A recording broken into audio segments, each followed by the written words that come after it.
This is the MVJ Warrior with the Real Fight Club Radio, where we get in the minds of real warriors. Today, we have a special guest, Mr. Adam Crist from My MMA News. Come on, brother. How's it going, Greg? It's been a journey we've had together, right? Man, I remember now. But you know, I was talking about this earlier on how you got started, and like when I saw you, and actually it was at one of my events. And on Lancaster Avenue in Wilmington. Yep. And I was telling guys like, man, you know, I really appreciate that every time that we have a gut check that, you know, you make sure that you are there. I mean, I can't ask for any more. Right. I always try and tell when one of the basic and main questions you get when you're dealing with fight media is a lot of the newcomers. They want to know, how can you get into it? How can you get into it? How can you get in? And I think a lot of the misconceptions is you're going to get into it and you're going to be able to talk to the Conor McGregors.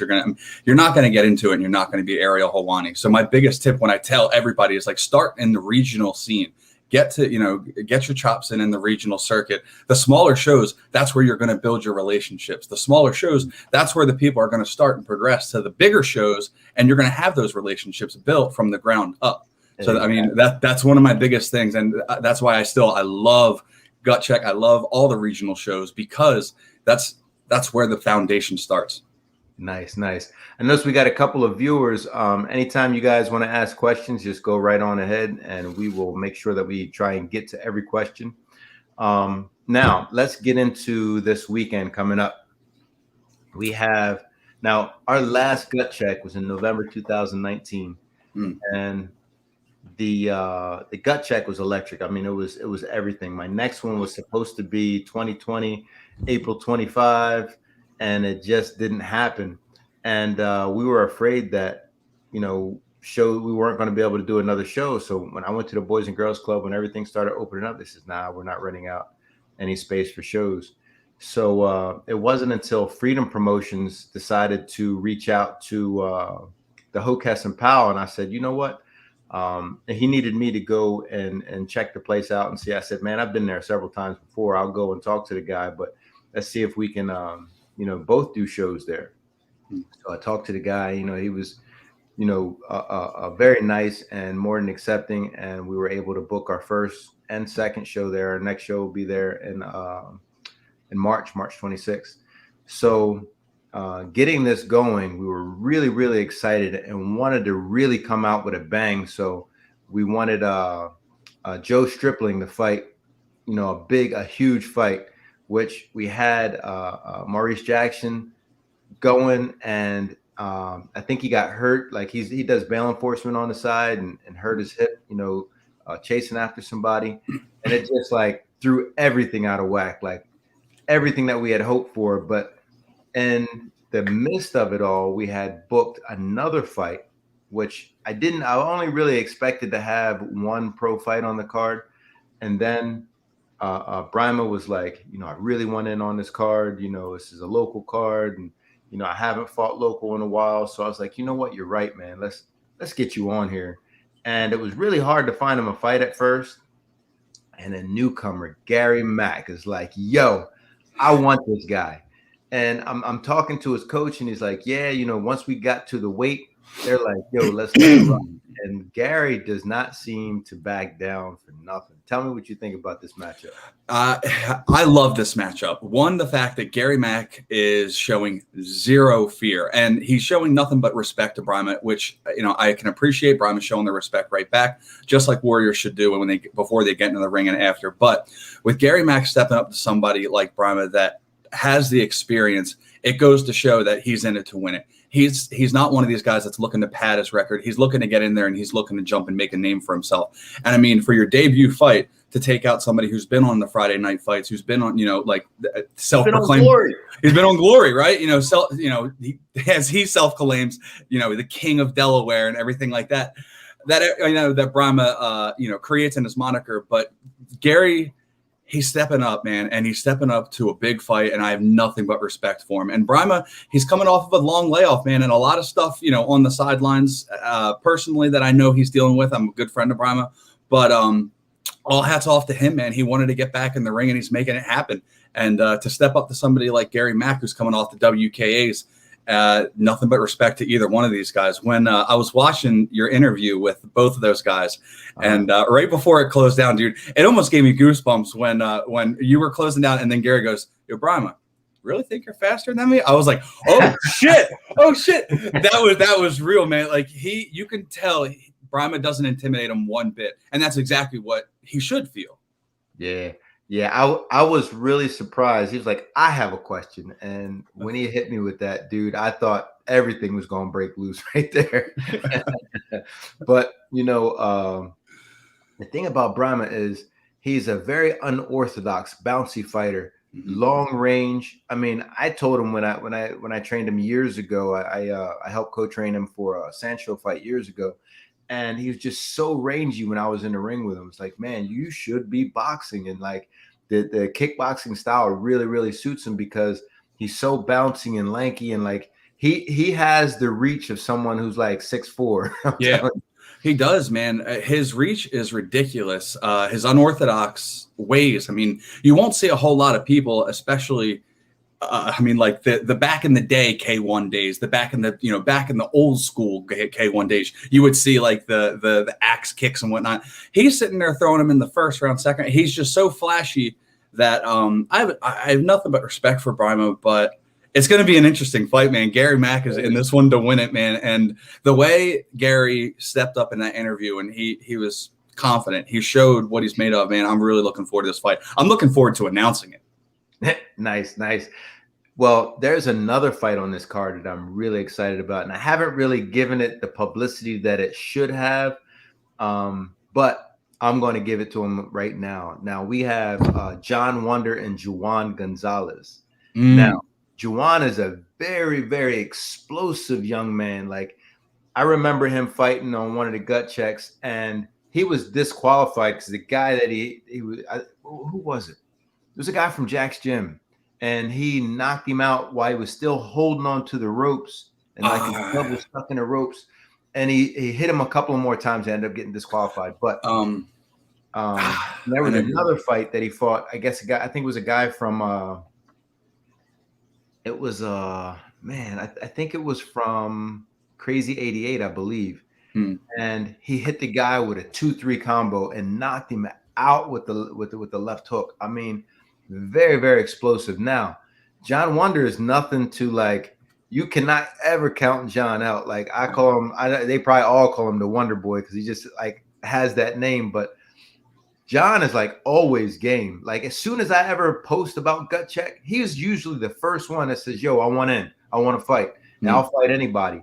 He called me or he messaged me and said, "I was supposed to fight Juan Gonzalez on another card and it got canceled. That's what I want." What do you think about this matchup? I'm excited. I was actually going to bring that up. I was going to say they were supposed to fight previously, and I think it was for USK, if I'm not mistaken. But I talked to Juwan beforehand, and like I interviewed him. The interview never got released because the fight never happened, and it got pulled before I was ever able to get it done. But yeah, and Johnny Wonder's out of Bill Algio's, right? Yes. Yeah, a UFC veteran, Bill Algio. I mean, a stand-up striking phenomenon. Johnny Wonder, man, and Juan Gonzalez, that's going to be a fight, man. That's going to be a fun fight. So definitely, fans, look out for that one. That one's going to be fun because they have a score to settle. Now, needless to say, there's a fight. Now, I remember kid's name, Danny Basso. He's from Choke the Athletics. He actually trained with one of my colleagues before, and this is his debut. Now, he's going to be fighting a guy named Darius Sheffield. Darius is out of Rising Tide. That's out in Columbia, Maryland. I've never seen the kid fight. All I know is 0-1, but he put this video out the other day, and I'm like, shit, this kid he can bang. Yeah, you know what I mean. So like, I really can't wait to see that fight because I know Joe's really putting Danny through the ringers, man. And then watching his kid Beefcake hold the pads and like seeing him grow, not only as a fighter, but as an instructor, that's just incredible to see. So I know they're really putting Basso through the roofs, man. If I'm not mistaken, I could be completely wrong on this one. But I've heard the name Danny Basso before. Was he a skateboarder previously before he got into? Yep. I was gonna say, yeah. I Yep. knew I had known the name, but I had heard it through the skate circle. Not that I'm in that circle by any means, but I know a bunch of friends that skate, and I was like, I've heard Danny Basso. I know I've heard that name before. And then I know Joe Stripling. He also has a bunch of friends commonly in the skate circle too. So that makes sense, man. So that'll be a fun fight to see. That'd be a fun fight to see, definitely. What Stripling's doing with Choke the Athletics is great, man, and how he's building Beefcake is nothing short of amazing. Somebody who's also fought on our cards before, Gut Check. Beefcake's he's a talent, man. He's a real talent. He is. I remember, I think they were out in Cornerstone or something like that, Friday school. I remember he first started training him, and I just saw that kid's like, man, he's gonna be something. Yeah, and I saw him fight. I think it was in Warriors Cup in Philadelphia, and he took a step up fight. You know, he lost the fight, but he was game the whole time. Like there was no give up in this kid. Like every single round, every punch, every kick, he was with it. Yeah. Beefcake's definitely, he personifies that kind of character that you would never look at and think, oh, he's a fighter. But he's definitely the last person you'd ever want to mess with in your entire life. Some of these kids, man. I'm telling you, man. I mean, your son's one of them. I mean, Greg Pritchett III. Good God. And the handsome kid, you know, good-looking kid, nice, you know, into his comics and whatnot. Last person I'd ever mess with. Yeah, he's got to be a pretty dangerous character, man. I don't play with him the way I used to. I understand. I definitely understand. He leg kicked me that one time, and he took it easy on me, and I still think I feel it. I remember that. You asked for it, though. I did ask for it. It was for a good cause. Now, I know a couple of people have reached out to ask me about this fight in particular. I know you're going to be able to, you'll know who I'm talking about, but the kid from Weapons 9, a Kenyan Pierre, he's matched up with the local guy, Marvin Smith, from out of Jack's Gym. Now, Weapons 9, Jack's Gym, 2 accredited gyms.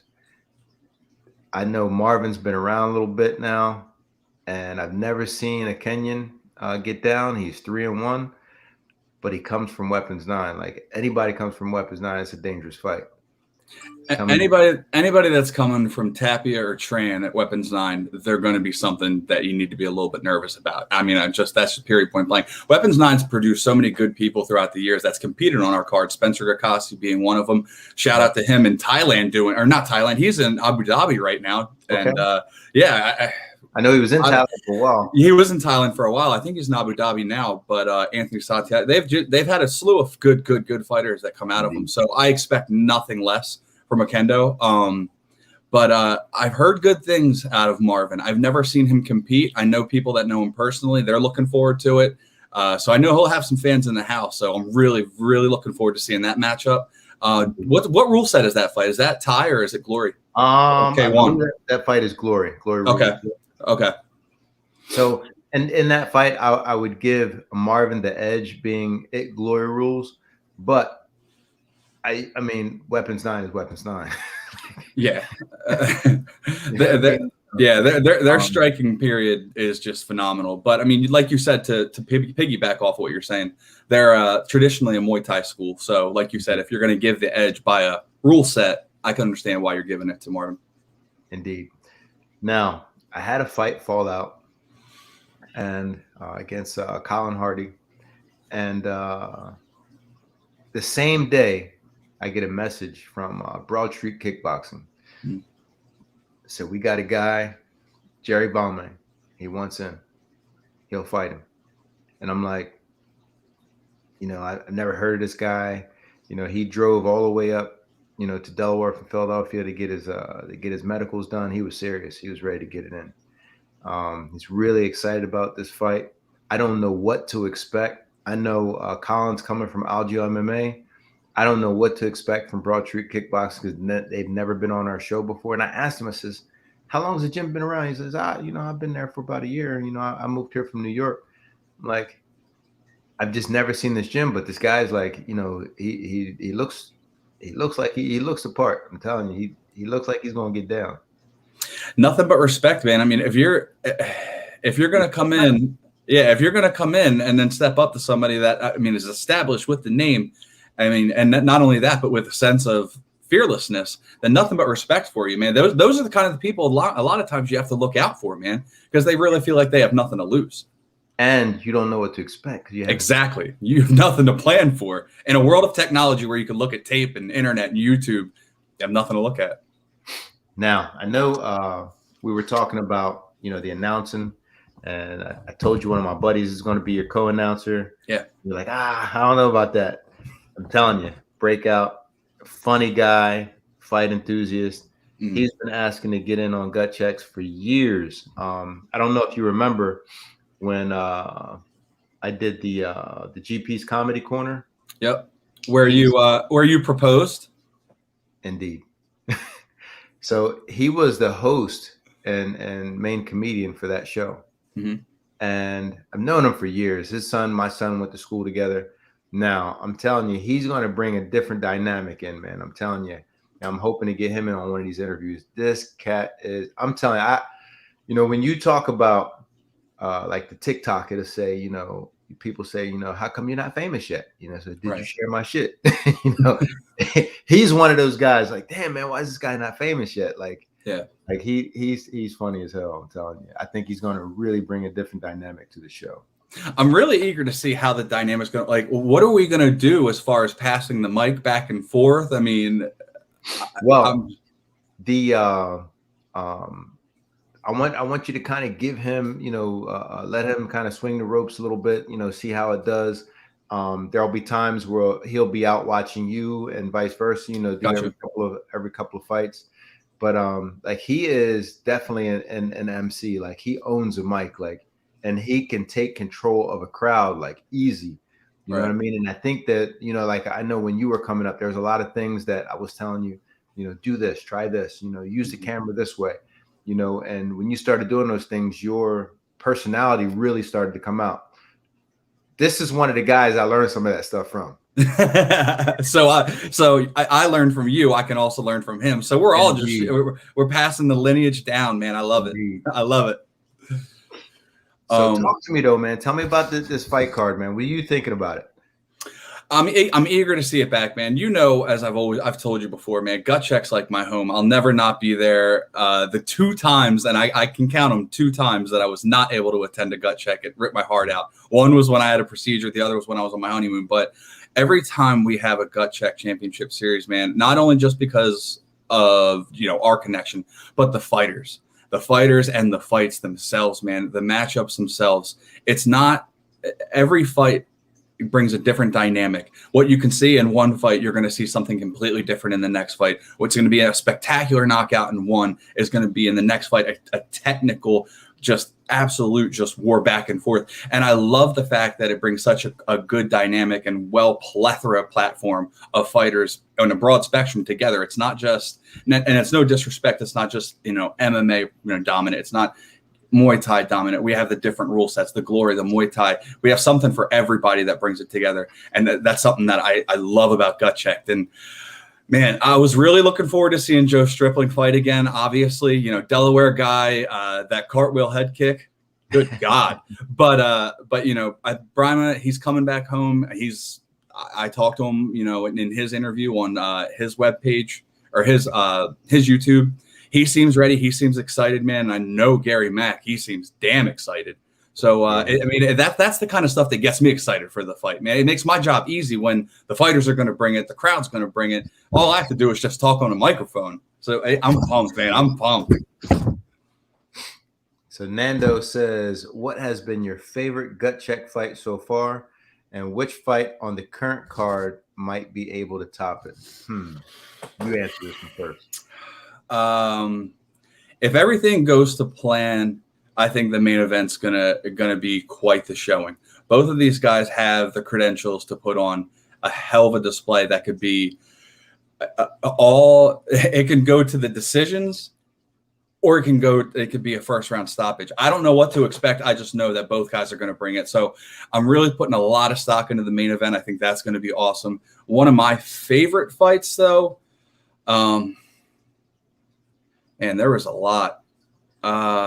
I'll let you take over while I'm thinking about one of my favorite fights. Yeah, there's a long list of favorite fights. Yeah. I mean, way back in the day, Mike Legg versus Taz.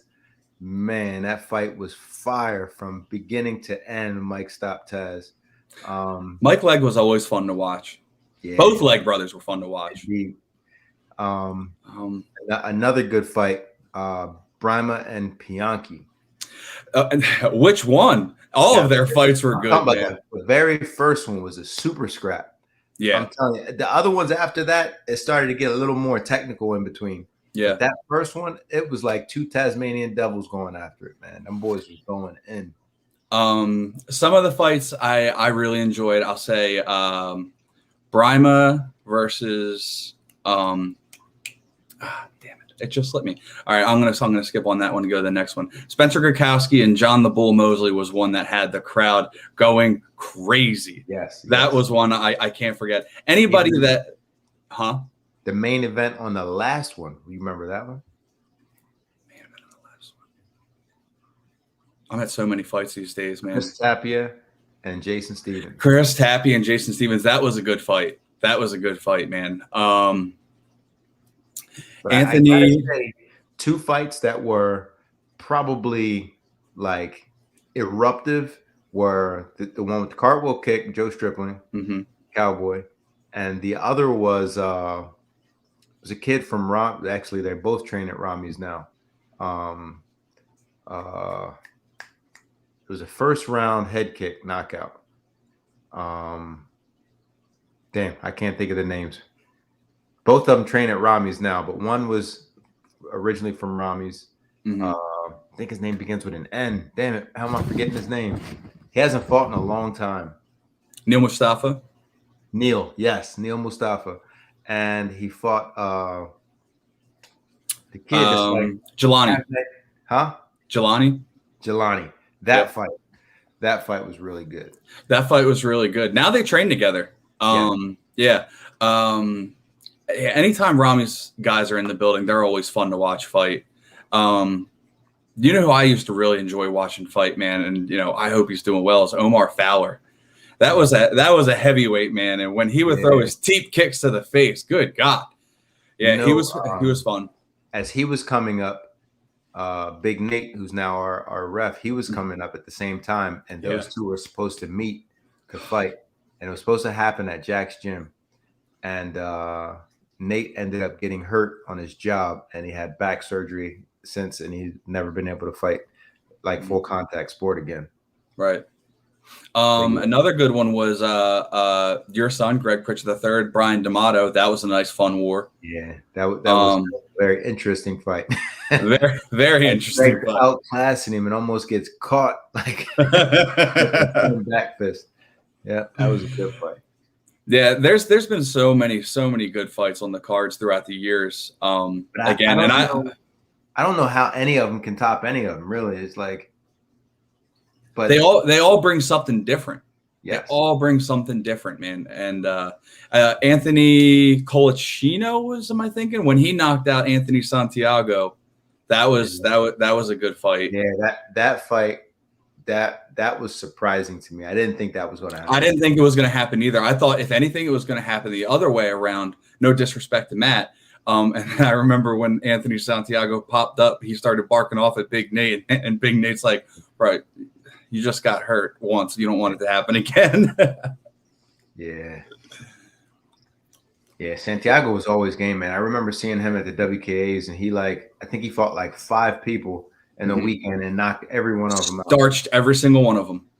Yeah. I think he was on the WKA posters for years after he stopped competing because of that one picture. After that, I think it was a straight punch. I remember that. And then his hand straight up in the air. And that was a poster for the WKAs for a good while. So he's a good dude. Thanks for the question, man. Any of you guys got any questions, just feel free to comment and we'll post them up and try and get to each one. So Nando got the first question. Thanks for breaking the ice, brother. Now, question for you. So, why did you stop training? Good question. To be honest, there's really no easy answer other than, and I tell everybody this, there's no big fascinating story other than sheer laziness. I need to take care of myself. I understand that. Me and Brima, as most people know, who I've gotten to talk to throughout the years, we made our debut kickboxing on the same card. He won that night. I took an L that night.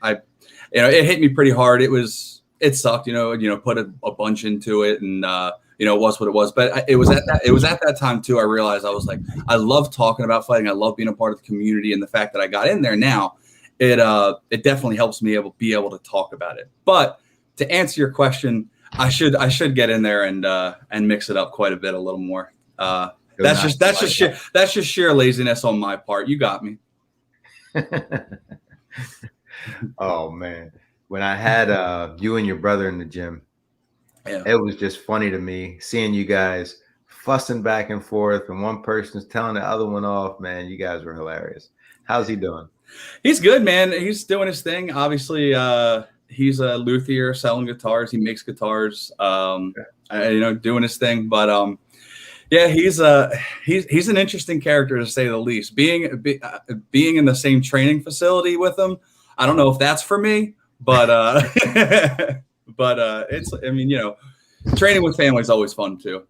I do miss training. Funny story too about Brima. Before we get into this one, the last time I sparred was about a year ago, and it was with Brima, and it was on my birthday. And for some silly reason, I was like, I'm feeling sprightly on my birthday. Yo, Brima, I'm gonna stop by. I'm gonna get some sparring in. Bad idea on my part. Thinking I'm gonna do that, bro. He was throwing punches behind his back and connecting. That was how bad it was. His arms so damn long. That's what I'm saying, right? All right. So Nicole says, which fight in all of the gut check time do you think was the most surprising? Like, which one did you count the person out? They ended up winning. I think we covered one recently. Was Colchino and Anthony Santiago. I think both of us thought that Santiago was going to win that fight. Not maybe handedly, but I mean, he was definitely seemingly more technical, more experienced at the time. So I thought that was going to be a relatively easy take for Santiago. But anything can happen in the fight game, man. There was one back where we first started gut check. I think is we went between gut check, ring wars, but it was Zach Kelly, and I think the guy's name was Matt, but Zach caught him with a spinning back kick, liver shot, drops the guy. Guy gets up, and everybody's thinking that Zach's just going to starch this guy, and Zach threw everything he could, and my man withstood everything and came back and ended up winning the decision. I want to say I remember that fight. Trying to remember the dude's last name though.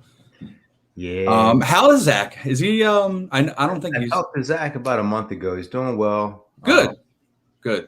He's concentrating on his wife and family. Got a couple of dogs. Yeah. Stopped teaching. Doesn't train anymore. Well, he probably still trains, but just not in a facility. Probably trains on his own. I know some of his teammates I've seen, and they always ask me the same thing. How's Zach, man? He does reach out every so often. He's doing well though. He's happy.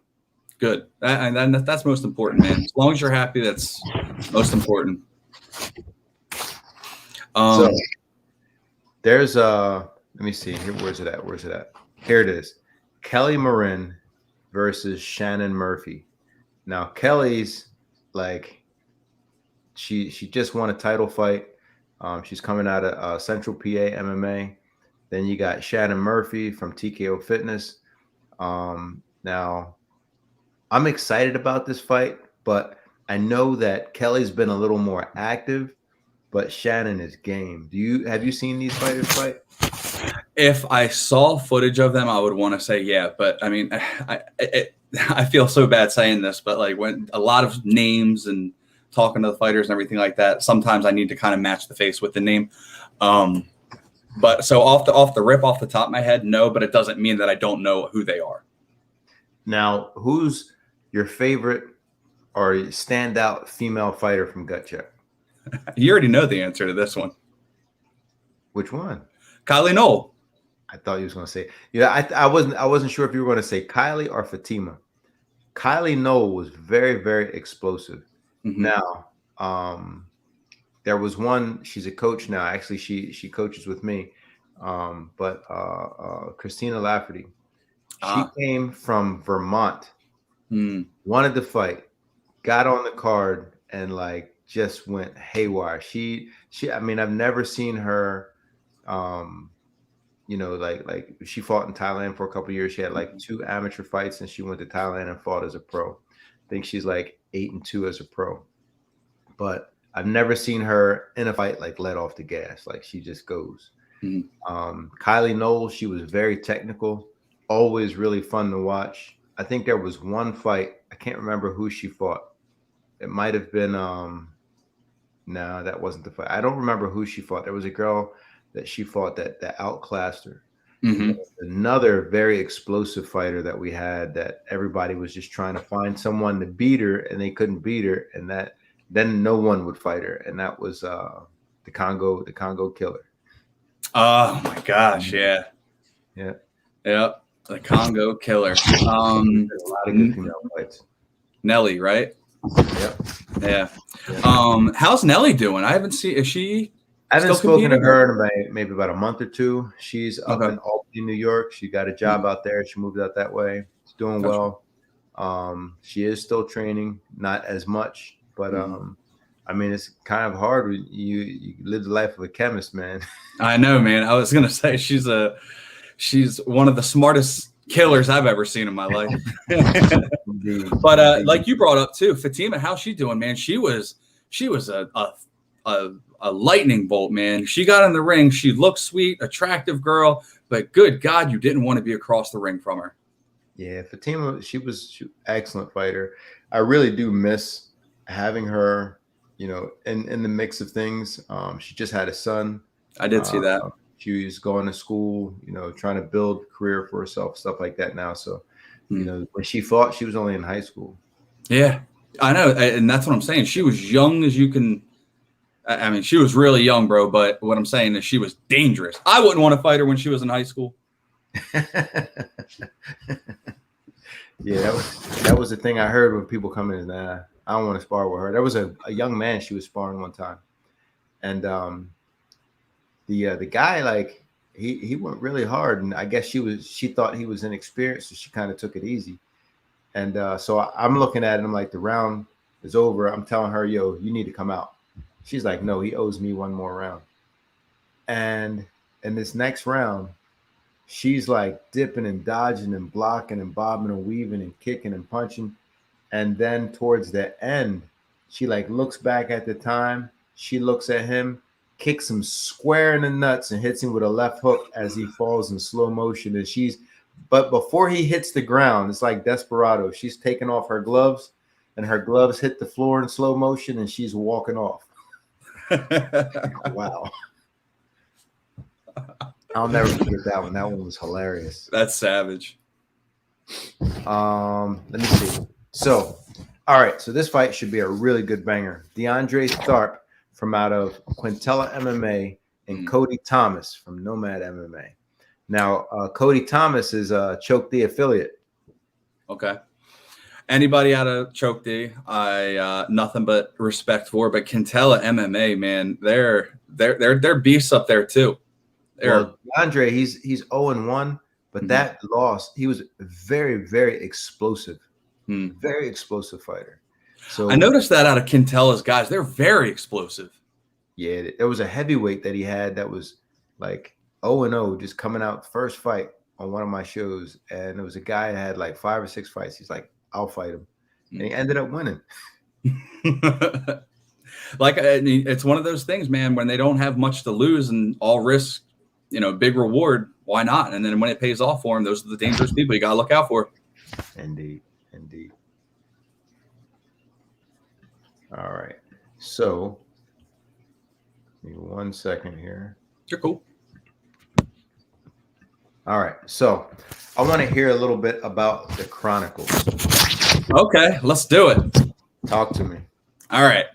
Well, through the website, My MMA News.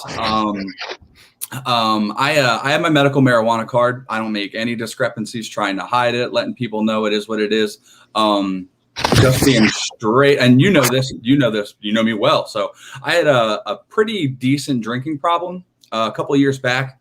It was one of those slippery slopes, man. You know, you're in college, you transition out of college, you get into the professional work world, and you know, it turns into like the college party drinking, into the happy hours, into the, you know, when you come home and have a couple.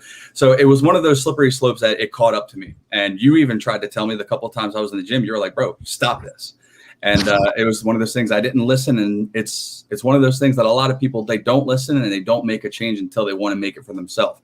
Finally wised up, wanted to make that decision. But ironically enough, when I decided to stop drinking, I took the route of just cut it. Like I'm taking something that's not good for me and I'm just cutting it cold turkey. I didn't use my intelligence to Google what can happen if you go cold turkey off of drinking like that. You know, how, you know, hard it could be on your body, how, you know, dangerous it could be for you. So I was having some ups and downs with my moods. It was a struggle for me for a couple months. And the first thing that a lot of the doctors, they want to give you is they just want to, you know, they see your moods going up and down. They want to prescribe you pills. And the last thing I wanted to do was transition off of alcohol and then get onto something like Xanax. That didn't seem like it was going to be a proper fit. It didn't seem like it seemed like it was more dangerous. Like, why am I going to go off of something that can kill me and then something that could kill me even further? Like, you know, just worse. So I remember and my brother, Matthew, my mom, you know, my wife, there was a couple of times, man, like the psychiatrist, talking to a bunch of the doctors where I was just battling with them. And I was like, look, man, I'm not going to take Xanax. I'm not going to take all this stuff that could harm my body even further. So can we look at potentially getting me my medical marijuana card? Cannabis is one of those things that always kind of calmed me down, kept me an even keel, but I never abused it. It was just there to kind of keep me calm, take the edge off, and kind of get rid of my anxiety when needed. And once I was able to utilize that as a medicine and not take the avenue of harder drugs like a Xanax, like the antidepressants that they were trying to peddle to me off the rip, and they were kind enough to say, like, all right, we'll try the medical marijuana. Ever since then, Greg, man, I've never been happier. I've never been more upbeat. I've never been smiling more. And it's not because I just sit here and smoke bongs or rip tubes every day of my life, all day. It's not that at all. It's just once you find your proper dosage and you figure things out for yourself, you start to figure out the better ways to get a better quality of life for yourself. Like, I mean, right now, I'm pretty sure I don't seem like I'm that dude from Half Baked that's just sitting there like, hey, let's go smoke a butt. You know what I'm saying? Like, the stigma that follows it oftentimes is just so silly and outdated that I like to use my voice and my avenue with talking to fighters and my MMA News. And some of the times that I get to just, you know, branch out and talk to these guys to let them know, like, I talk to fighters all the time. And as you probably know, as a gym instructor yourself, there's so many fighters that they try and keep it on the down low because they're afraid of whether they're going to get popped for a drug test from the athletic commission, or they're going to, you know, be looked at as a bad instructor because their kids are, you know, being surrounded by someone who uses cannabis. All the silly, outdated, like reefer madness stuff, man. I'm trying my best to put something that I believe in forward. And so far, I mean, I've had some decent names that I've been able to talk to. Elias Theodoro, Jillian Savage from the UFC. She and I were talking about her smoking up with Snoop Dogg on The Ultimate Fighter. Yeah, like, I mean, just some of the stories that these people talk to me about, that it's helped them get off of similar avenues of, like me, help them get off of drinking, help them get off of Xanax, help them get, I mean, even harder stuff like heroin. I mean, I've heard so many stories, man, that cannabis has been a life-saving, if you want to call it a drug or deem it a drug, however you want to look at it. I've heard so many people tell positive stories of whether it be for, you know, mental awareness, you know, anxiety ridden or depression, or just the actual, like, reducing of the inflammation, everything it can do for you physically.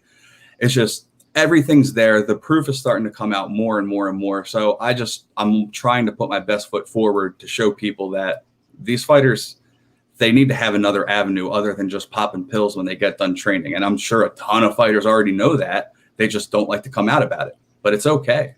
There's nothing wrong with smoking cannabis.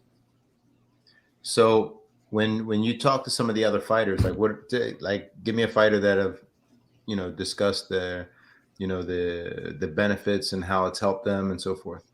I mean, just from physical recovery, when you're putting your body through that much, strain, stress, you're constantly getting beat up. I mean, the CBD rubs that are out there now, like how many people, they don't take aspirin now because they're utilizing CBD.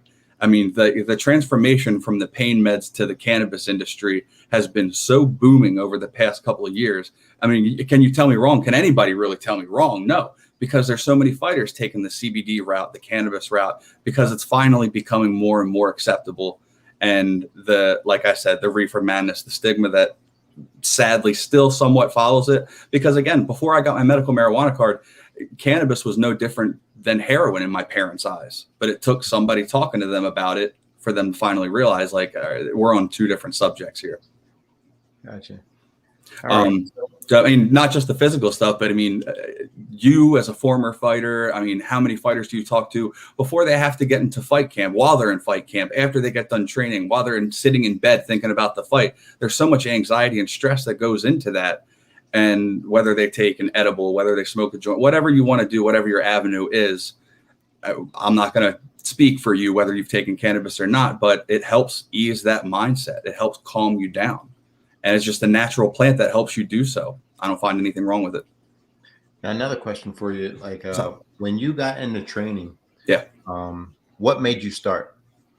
You know why you stopped? Pure laziness. Well, what made you start? I came from a baseball family, just through and through, was always baseball through high school, everything. And it wore itself thin. It was just, you get done school, you go to baseball practice. It was just one of those things that it beat itself dry. And around the same time as the high school partying days was around the time I started seeing like the Vitaly Klitschko fights, the Eric Morales and the Marco Antonio Barrera fights.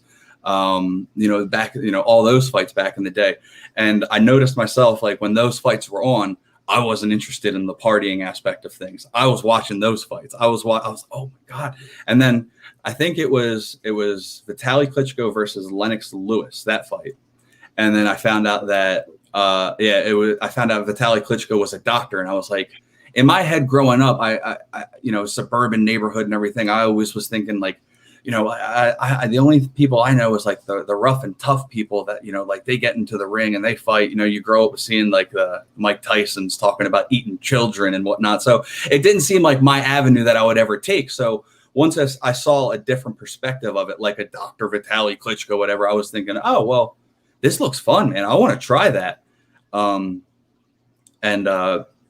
Tried to get into it from there. Loved it, fell in love with it, went from boxing to kickboxing, and then that's where I made my debut. And kickboxing was, I'll tell anybody to this day too, even though I work my MMA news, love MMA, but I will watch a stand-up kickboxing Muay Thai strike. I will watch that fight 10 times out of 10, every time. All right. Now, speaking of MMA, speaking of striking, Claressa Shields. Yeah. Did you watch that fight last week? I did watch that fight. That was interesting. What I thought was even more interesting was, damn, Jake Paul always trying to make the news. I did not know there was a no knockout clause in his contracts. Yeah. Yeah. Tell me, are you surprised? I'm not surprised that it's there, I guess, but it's just weak. It is weak. How you gonna, Mike Tyson talk about fighting him, but now there's no knockout. It's like, I don't want to see that now. Yeah, I'm sorry, but it takes away from the game. It takes away from, anything can happen in a fight, including you getting knocked out. Once you change that aspiration of, hey, you can't go for this goal, that can't happen, it changed the whole dynamic of the fight. I lost interest. Well, thanks, Tato. My man. Now, actually, one of the ones that you couldn't make, that's who announced in your place. Tato. Oh, yeah. Yep. And his brother did one and he did the other. I remember seeing pictures and footage of that, and I was like, damn, Tato done replaced me. Now, we're talking about Claressa Shields. Yeah. Now, I know on my TikTok, you can find me on TikTok at MVJ Warrior. on my TikTok, I put up a video about Clarissa Shields being dominated on the ground. A lot of people didn't like me using the word dominated. Dominated, being controlled. You had no answer. And from my perspective, she was dominated on the ground. What made that fight a split decision is what she did on her feet. Definitely not what she did on the ground. What do you think? I agree with you. Once you spend so much time on the ground, you don't have an answer. What else are you going to say? I mean, there's only so many words in the English dictionary that you can utilize to make a better conversation. I mean, she had no answer when she was on the ground. I mean, her bread and butter is in her standing. We all get that. Everybody gets that. Does she have some room to grow on the ground? Clearly, she said it herself. But to say that she didn't get dominated on the ground, to say that she had an answer on the ground, I don't know what fight you were looking at that you didn't say that. Yeah, I mean, I agree with you 100%. There was no transitions, no submission attempt. I mean, she didn't even move her hips.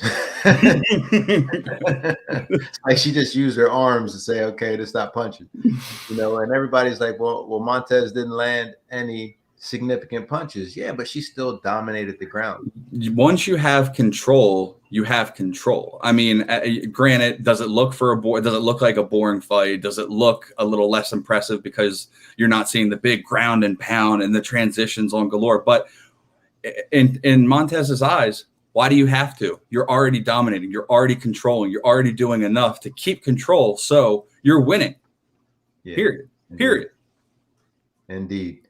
Now, fight before that, Shakur Stevenson. Then just the other night, Boots Ennis. Now, if those two met, who do you think is going to win? I truly don't know. I tell you, what do you think? Look at Shakur Stevenson, and there's not many people that I've seen fight a smarter fight than him. But he also doesn't take the kind of risks that Boots takes. Boots, to me, is a dog in there, and I can't see him losing. I really can't. Now, he's taking some shots. He's showing he got a chin. Right. But he's taking those shots, you know, coming from that confidence, taking those, you know, Gervonta Davis does the same thing. He takes the same type of shots. But it's that killing them that they don't see that. You know what I mean? And it's not like they're eating a lot of them. It might be one shot when they're giving 3 or 4. It does make you wonder, though, man. And I'm not saying anybody's age gets into it, but those one shots, as you get older and older and older, once it starts to crack that egg little by little by little to the point where, you know what I'm saying? Like Triple G take a lot of shots in my opinion. Yeah, right. You know, I feel like, but there's a fight that's coming up that I'm excited about. I forget the date. It might be November 20th. But local guy, and David Benavidez and Mr. Shut It Down. Boxing fight? Yes. Okay. I'm excited about this one. Okay. Now, Kyron Davis is a local phenom. I mean, the kid, I've seen a kid box since he was like 14, 15 years old, but he's been boxing well before that. And seeing him on this level now is very refreshing, especially somebody from our home state. Now, him getting the fight against David Benavidez, I want to see him take it. And I think he has the talent to take it. Now, is that, and this is me surely asking because I don't get to see as much boxing these days that I want to, only because working with MMA and all the other promotions, I just don't get to catch up on as much boxing. But my question to you is, are you that confident? Do you think he has a shot because of all the history that you have in him, that you're finding that confidence? Is it biased? See, you got to see him fight. Right. He fought Durrell a couple of months ago. That fight was awesome fight. Then he fought another guy out of Chicago named, I think he's from Chicago, McGregor. Like, that was a good fight. And like, he's always had that star talent. He's been a national champion. You several times over. The kids always had that. And it was one of those type of kids that as he was coming up that you were like, yo, man, he's going to be something. Yeah. Now, he's lost some fights coming up. He's signed by Al Heyman. So he's PBC Boxing. Right. But he's lost some close fights a couple of times, in the beginning of his career, when he first got signed. And you could see that there was something with his growth that just wasn't there. Well, it's there now. It's there. Do you think it was a mental hump he had to get over? I mean, of course, man, coming from, the type of fights that he had and then going straight to PBC Boxing, Al Heyman, that's a culture shock for sure. It almost makes you wonder. Al Heyman is, or the thing about the PBC Boxing is you don't see those walkover fights. You don't see those padded record type fights. Like you see good fights. Right. I was going to say that's one thing I see often in the regional MMA circuit. Obviously not naming any names, is everybody's looking to get their record built so they can make it to the next level. Mm-hmm. I'm curious about your thoughts on that because it kind of diminishes the word fighter in my head. I mean, I understand wanting to making smart business moves. It is a business. I totally get all of this, but to turn down the fights with the tough guys in order to take this fight, it takes away from the sheer gentlemanness of the sport, the integrity of the sport, in my opinion. What are your thoughts on that being, a coach, a manager, everything from that? I'm just speaking from a fan's perspective now. Now, I feel like a good fight is a good fight. Don't put your kid into, a war every time and get his head beat in. There's everybody, styles make fights, and there's everything about the style that's important about the growth of your fighter. So you want to put them in tests, and those tests isn't to see how tough they are. Those tests are to see if they can take what they've learned and what they've needed to cultivate and apply it in the cage or the ring. Mm-hmm. Now we've graduated from that. Now we need somebody with a better skill set to test that at another level. And I'm always believing that if you are working on the progression and the mental fortitude and the mental health of the fighter, then it's all about those tests. I'm not cultivating his mental health by giving him people that he's going to walk over. Mm-hmm. And once he's thinking that he's made it and he's ready to get to that next level because he's 10-1, now it goes to look at, well, who have you fought? Who have you fought to deserve this shot? And if you haven't fought anybody to deserve this shot, what makes you think that you're going to get it? Because everybody thinks they're going to look at the number and think, because you're, for example, a 10-0, 10-1. Oh, well, my numbers say it. That's where a lot of the heads are at. Another thing I've also heard, and I've been wanting to ask you this for quite a while because I find it interesting when I hear coaches say this, is I've heard coaches say to their fighters that they would rather their fighter listen to them and lose the fight than win by spectacular knockout.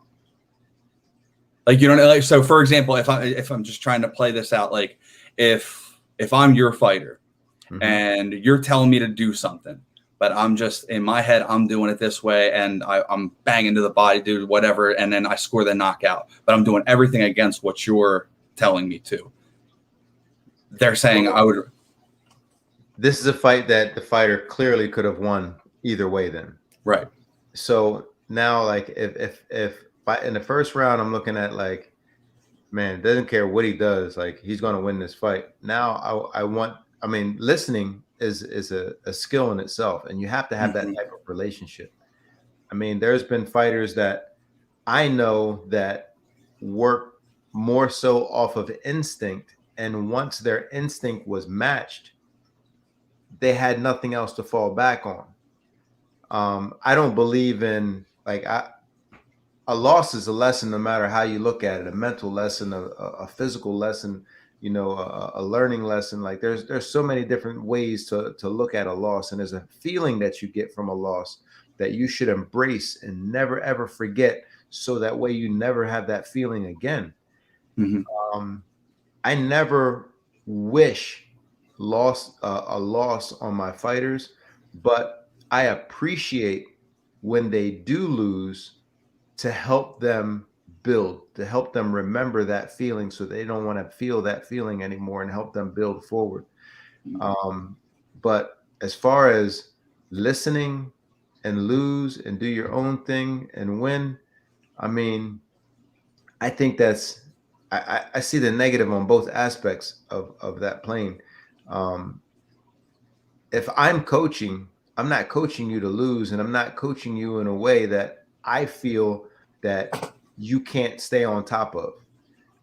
If I'm telling you what to do, it's because I know you can do it. You know you can do it, and it's like a remote control in a video game.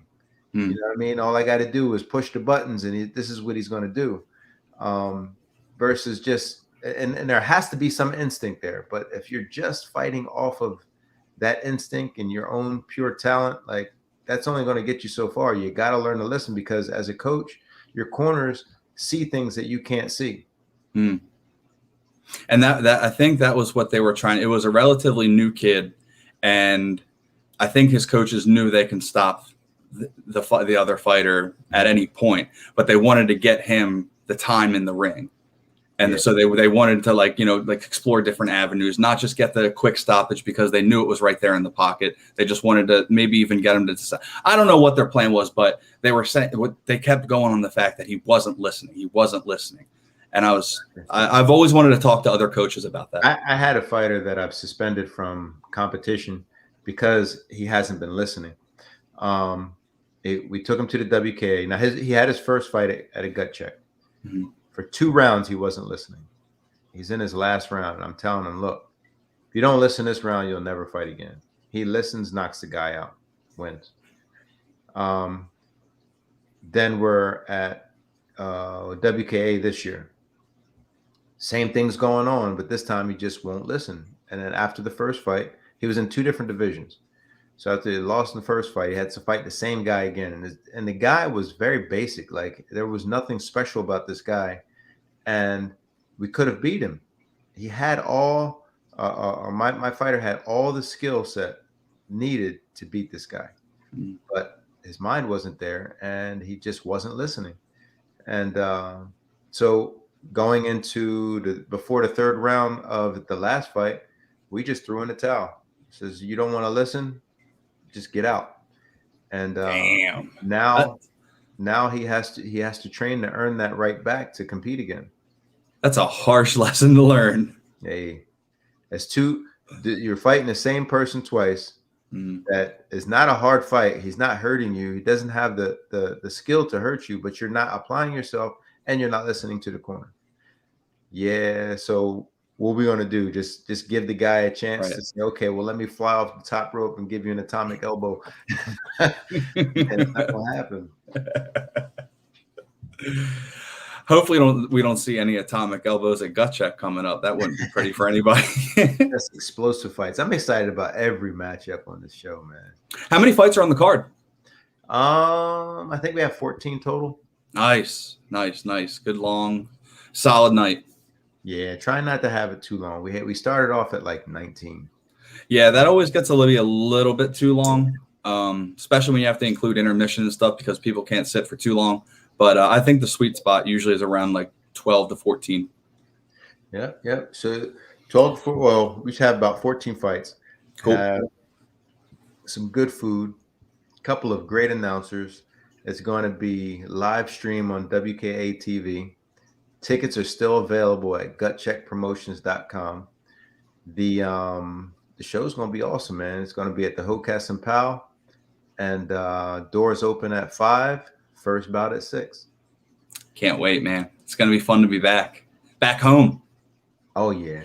Not home, but we still home. Right. You get what I'm saying. I'm home with my homie. Indeed. So, brother, I'm going to sign off. Let you do your thing. Don't have any more questions right now. If you have any questions for me, please feel free to hit me up. This is the MVJ Warrior with the Real Fight Club Radio. Adam. Peace. All right, brother. Take it easy, brother. Appreciate you having me.